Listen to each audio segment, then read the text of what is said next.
There's an ancient story of a student who went to the master and said, I pray, I study, I meditate, do my daily rituals, and I even fast a little. I live in peace with others. Teacher, what more can I do? The master rose, lifted his hands, and stretched his fingers out towards the heavens, when suddenly they became like 10 lamps of fire. And then he said, You can become all flame. Welcome, I am Jareth Tempest, mystic, magician, psychonaut, astronaut, hierophant, all-around seeker of truth, author, full-time weirdo, and host of this show, where we talk about mysticism, the mystical journey, and all that's magical in the universe, everything from spirits to spirituality. While I take you on a magical mystery tour through the inner worlds, and hopefully inspire you to take that next step so that you can become all flame. Alright, well, thanks for being here this week. So, as I've mentioned a couple times on the show, I'm working on building all of the Enochian furniture and stuff and putting together, the full setup. And yesterday, my wife went to and had like a spa day, and she stayed the night at a hotel with a friend, and they went and had massages and stuff. So I took the advantage of, the alone time and just focused on working on the table of practice and drawing all the symbols out on it and painting it and painting all the different letters by hand. And I literally spent all day working on it and finally finished around 3 a.m. So usually that would have been the time when I would record this. So kind of doing it at the last minute here. So yeah, this might be a little bit rougher episode. I didn't really have anything planned. I thought I had a couple of different ideas, but I didn't really work anything out enough to really, like most of what I want to talk about, I need to kind of sit and think about and plan some stuff out. So what I figured I would do is I've got a bunch of questions that people have asked. There was a post where I'd asked for ideas for the podcast 3 weeks ago or so. And I got a lot of responses. So I figure what I would do is just read these as questions and then give answers to the questions. They won't be as detailed as maybe, you're hoping to have a whole episode dedicated to, but at least we'll cover a bunch of topics that people are interested in. So, I will say this, I'm not going to say anyone's name out loud. I know that there are a lot of people that haven't come out as being in the occult or anything like that, and so I don't want to out anybody, So, the first question is, good to hear that you're... Let's jump to the question. I'm very curious about the topic of ethics, possibilities, and limits of doing magic for others. Okay, so they're wanting to know if it's ethical to do magic for others. And, I can see where you might think it intrudes on somebody else's life and free will, but we do that kind of thing all the time in real life. I think that you wouldn't want to do anything to somebody that you wouldn't want someone to do to you if you were in that situation. But if you're just trying to help, I don't think it's wrong. I think it would be smarter to, if you're involved in their life, to kind of find out what they want out of life and what they're trying to accomplish. And because it's going to be really hard to affect someone's life if they're in like a downward spiral and you're trying to help. It's possible that something will work out, but so much of magic is about doing the mundane to also help. The magic's just kind of there to help push you in the right direction. And if you're not willing to go in the right direction at all, it's not really going to do a whole lot. So I'm not sure exactly how effective it's going to be, if it's going to be effective enough to really even worry about, these questions. But really, it's like I said, just kind of the golden rule of, don't do anything to anyone that you wouldn't want them to do to you. And I know that that's going to vary person to person what you would want someone to do for you. It's like, I don't know, it's like, would I want my mother doing magic to try to fix my life? I don't, stuff like that. It's complicated, I guess, and it's going to really depend on your relationship, and are you trying to help somebody, or are you trying to make them into who you want them to be, which that is a completely different thing, and that is pretty unethical. So that would be my answer there. Okay, some of these don't apply, or I've already answered them. I was curious whether or not spirits go by multiple names. For example, if someone knew nothing of angel names, met an angel called whatever, while meditating on fire, is there a chance that person could have rediscovered Archangel Michael by a different name, or the names point to a very specific thought form? No, spirits have several different names, and some of them are, it's the same spirit, but they're worked with different cultures, and different cultures have different names for them. And there are certain universal things. It's like, Josephine McCarthy doesn't use names; she uses function, because the names get confusing, and I know that Kabbalah is very name heavy. That's one of its biggest things that it really works on is the names, and I think that we've kind of picked up that from Kabbalah, that how important these specific names are, when you could just be calling on the Archangel of Fire, and that will work. Would love to hear how your attunement process differs from the attunement process used to transfer Reiki. I believe I recall reading on your website that you received Reiki attunements prior to turning your attention to angel and demon attunements. It's pretty much the same. I mean, that's the thing. Like, all of these attunements, they're all done the same way. You send the attunement, and I mean, some of them, like Ashadi, dresses it up. I mean, and even in the manual, it talks about, like, you're doing I forget the name of it. Is it microcosmic orbit, where you put your tongue on the roof of your mouth and you're moving the energy through you. But the whole point of that wasn't to transfer the attunement. It's to give the attunement more energy so that the person feels it and has a more positive experience.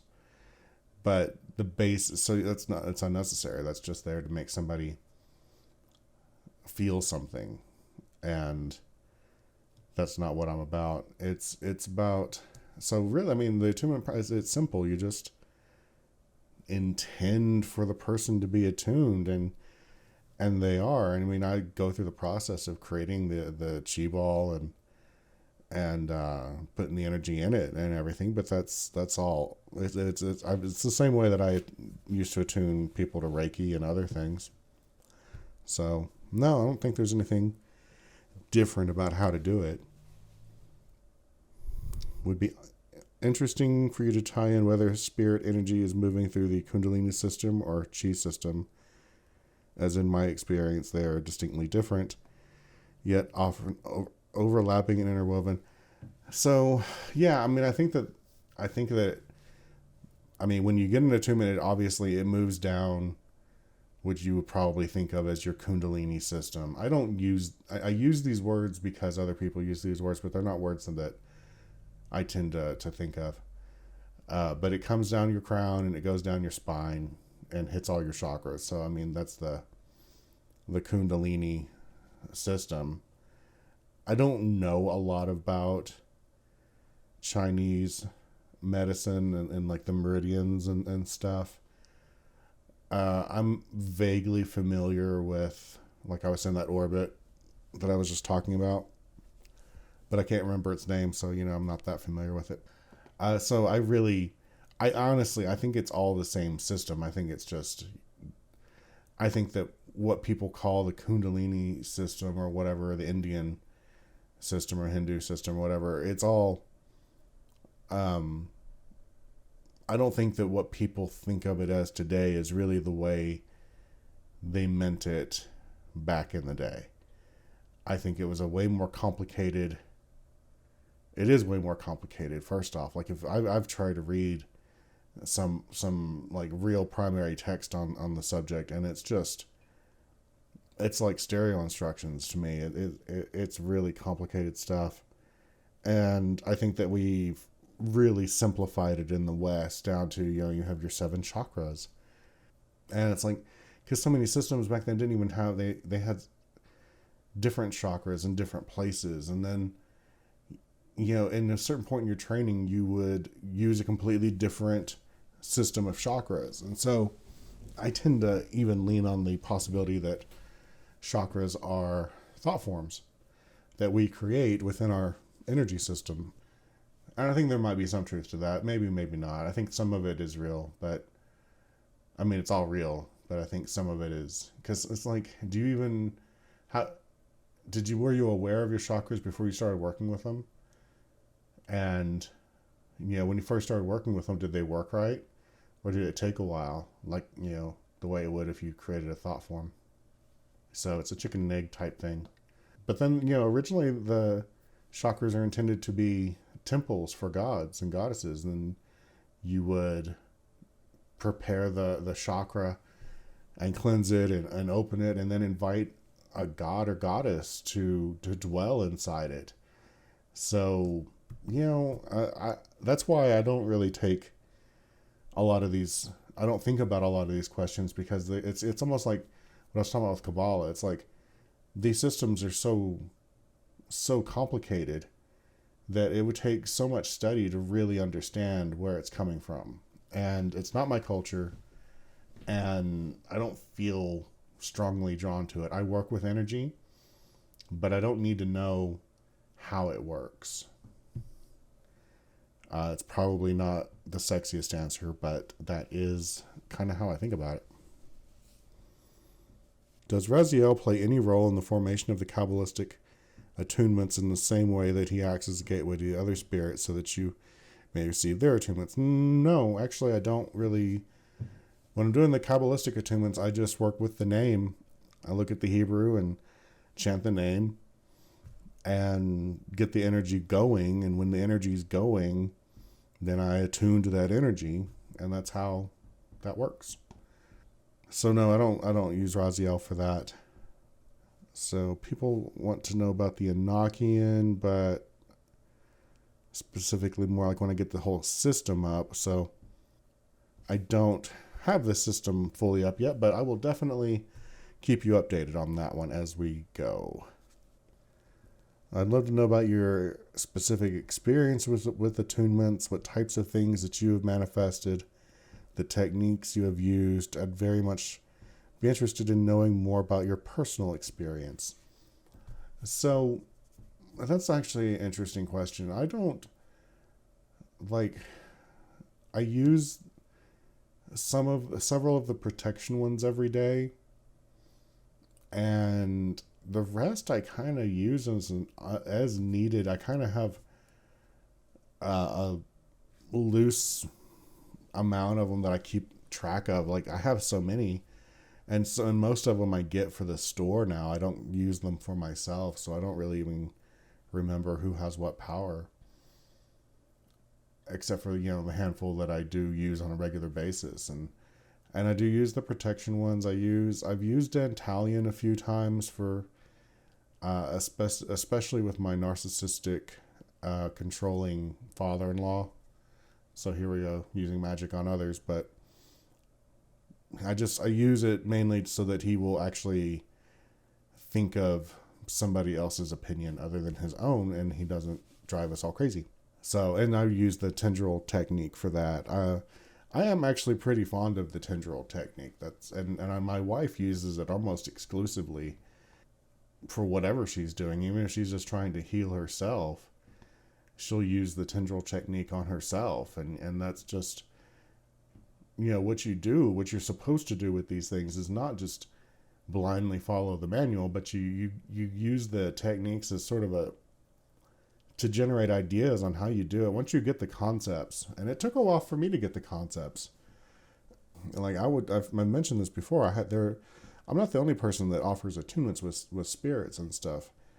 And I remember seeing them and I'll be like, well, how do you use that? And like, we got a couple of them and it didn't give any explanation of what you do with it.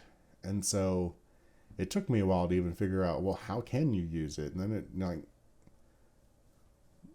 once I figured it out, I was like, okay, then here I'll just create these various techniques that will give people various options on how to use it and figure out how to use it in their own personal stuff. I do use the Natika, I call it the Make It Rain ritual. If cells start to slip or something like that, I'll use that and it usually boosts things back up. Sometimes I will test certain things. Like I remember Lakshmi, when I first got Lakshmi, I asked for a financial blessing actually, and she delivered very quickly. That same, over a course of a weekend, I got an extra $500, so that worked. Like lots of times I've actually gone. I go back and I go through phases and how I work with different things, and I'm kind of in a phase now where I like to do the ritual, even though I have the attunement. I'll still do the ritual, and it just enhances the ritual for me. But on the same hand, it really depends on the circumstance. Like if I have the time to do that, I will. But if I'm out, on the road, or on the fly doing something, then yeah, I'll use the attunement. I don't use the manifestation technique very much. I do tend to use a lot of the aura, or energy bubble technique for mainly a lot of protection, but also various things. I find those useful.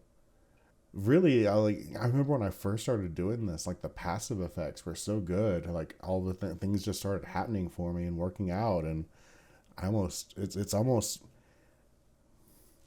made me use magic a lot less because it's not needed. Things just kind of happen and fall into place for me.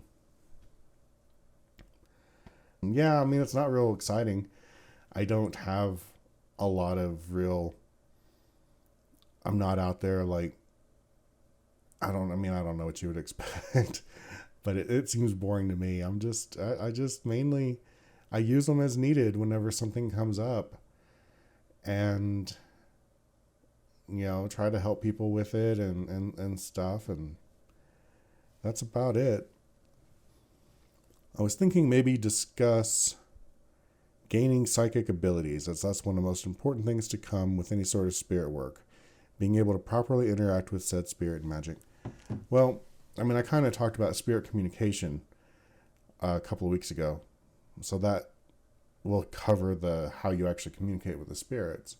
As far as actually practices that you can do, like to increase your psychic abilities, the best thing you can do is find a book about psychic abilities or take a course or something and do the practices that you'll find in those books.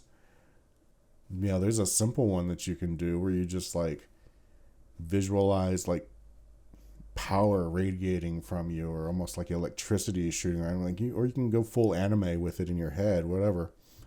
And like, I am profoundly psychic. And just tell yourself that, a few times, and just for a few moments, just really believe it and be it. And, go, and like I said, just go full anime character with like lightning bolts and stuff shooting off of you. But that's just sort of a little side thing. You want to find a regular practice and, maybe work with a certain spirit to help with that. I worked with Raziel for that mainly. Trying to remember. There are a handful of different spirits that do that. I am not particularly psychic. I can see ghosts usually out of the corner of my eye, and I mean, I'm pretty clairsentient, I guess, by nature, which is it's cool, but it's not fun. It's not like being able to see and hear stuff. I can't see and hear stuff is what I mean by I'm not really psychic. I'm really clairsentient, which is where I feel stuff. And this is probably what makes me good with energy work, is that I can feel the energy really strongly. And I can feel when spirits are around, and I can feel, kind of the vibes of an area. But I'm not somebody like, there's people that, like people ask me, like, can you like psychically tell if the attunement worked? No, I don't know. I don't. It's like, I don't know how to do that. I don't know. That's just not me.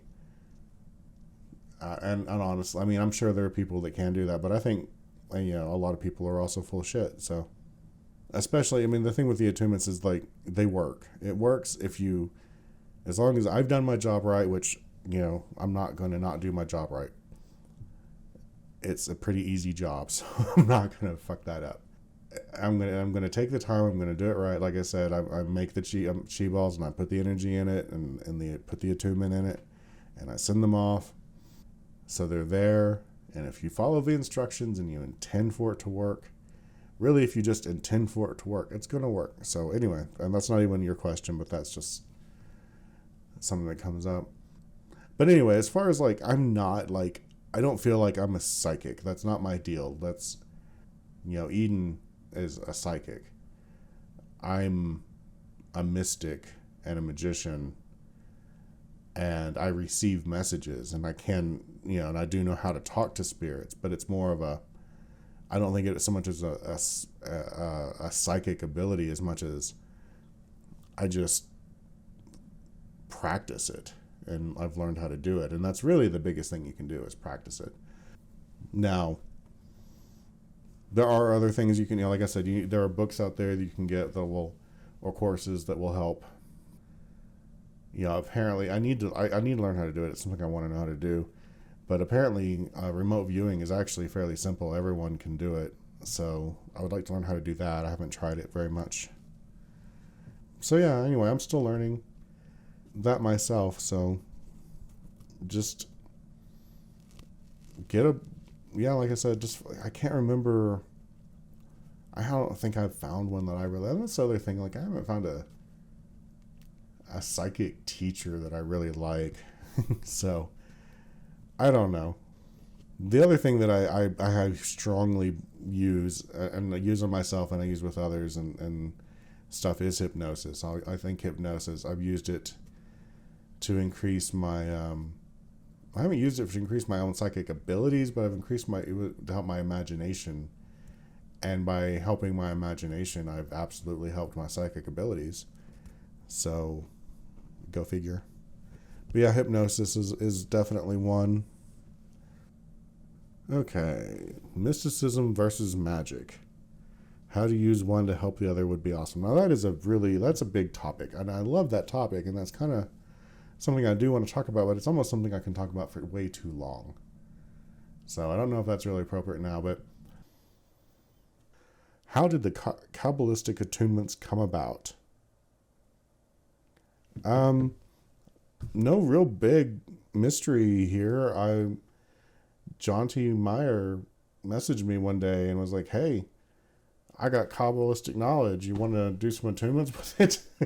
I mean, it really was almost that simple. I mean, we talked, and and I explained my position that I'd taken on Kabbalah, where it was like, I realized that I don't know enough to ever be an expert in it, and so it was not going to be my area. And he's like, "Well, that's kind of why I'm doing this with you, because I recognize that you kind of have the right attitude." So and so basically he emails me the names and powers, and I get the attunement and try to translate that into a manual, and that's it. I don't know any more than I put everything I know about those attunements in the manuals. So I really can't answer too many questions about it, because I do not know the contexts and where these names come from, or what they're Yeah, I just don't know. So that's all jaunty. And, he's doing this really cool thing by sharing this information with us. So I guess the last couple of questions aren't really questions. They're just like, explain the attunement techniques. Well, that's ancestral working. Those are both bigger topics. I will say again, I am working on the ancestor course. It's not dead or anything. It's still going to happen. I've just gotten distracted by Kabbalistic attunements and, well, moving out here to Reno and trying to get my Enochian temple set up, because in where I'm going with my practice is I really feel like the language, the Enochian language, is we'll use a computer metaphor. It's the operating system that I'm choosing to work with.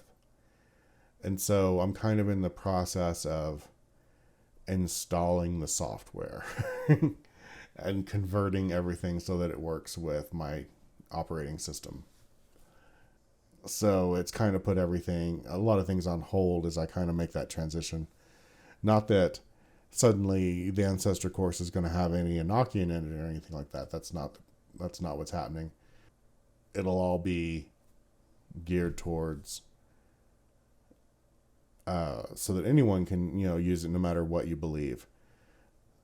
Because, I want to simplify it down to the point where it has very little theory and is just, there'll be some, so you'll know what you're doing, but I'm not going to try to put it into a particular religion's perspective or anything like that. I'm going to leave it to the person to take what's there and adapt it to their situation and stuff. But then, but working with your ancestors is definitely one of the best things that you can do for your life. The way I think about it is, imagine, what if you had 1,000, black magicians out cursing you every day on their altars? How successful do you think your life would be? And it's like, that's more or less what could be happening right now, only they're dead and they have a blood relationship with you, so they have that, it's that much closer. Now that's probably a bit of an exaggeration, but even if there's just a handful of ancestors that for whatever reason are unhealthy and unwell and are taking it out on you, then it's going to really hurt your life, because there's no way to combat that short of, doing the deep healing that with them that it takes to do that. And so we'll talk about, that'll be what the course is about, is how to deal with that. If anyone wants to know more, you can get the book Ancestral Medicine by Daniel Four. I love this book. I tell everyone to read this book all the time. A handful of people have actually done it, but most people don't. It's really all you need to know. And so you don't even need to wait for my Ancestor course. You can go read that book. But yeah, it's basically, you got to get in touch with some ancestral guides. It is a big topic, and that's why it needs to be a course, and I can't just cover it in a podcast episode. So, but that was the last question I had here. So I'm going to go ahead and wrap this up, and I will see you next week and hopefully have a real topic for you. All right, but thank you again, and remember to follow, like, subscribe, and share. Tell people about the thing. And yep, I will see you next week. Bye bye.